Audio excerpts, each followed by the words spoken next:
Les éruptions. Combien y a-t-il de volcans en éruption dans le monde? En moyenne, 60 volcans sont en éruption. Chaque année, cela peut durer quelques jours, comme plusieurs années.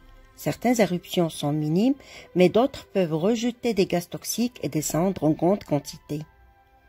Qu'est-ce qui provoque une éruption volcanique? Le magma est un mélange de roches en fusion, d'eau et de gaz dissous. Puis, il remonte vers la surface. Moins il y a de pression, car le gaz qu'il contient forme des bulles de plus en plus grosses.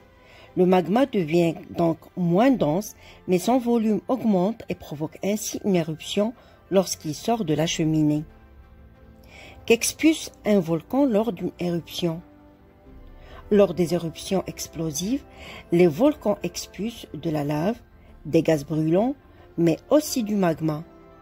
Ces milliards de fragments de roches projetés dans les airs par le volcan sont appelés pyroclastiques. Ils prennent en général la forme d'un immense nuage de cendres. Qu'est-ce qu'un volcan actif? Un volcan dit actif lorsqu'il est en éruption ou qu'il a de grandes chances d'y entrer.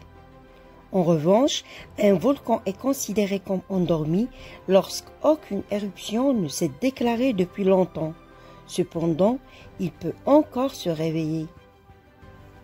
Lorsqu'il semble improbable qu'un volcan se réveille, le dit-on éteint? Certains experts pensent qu'un volcan qui n'est plus actif depuis 10 000 ans devrait être considéré comme éteint, mais beaucoup de scientifiques ne sont pas de cet avis.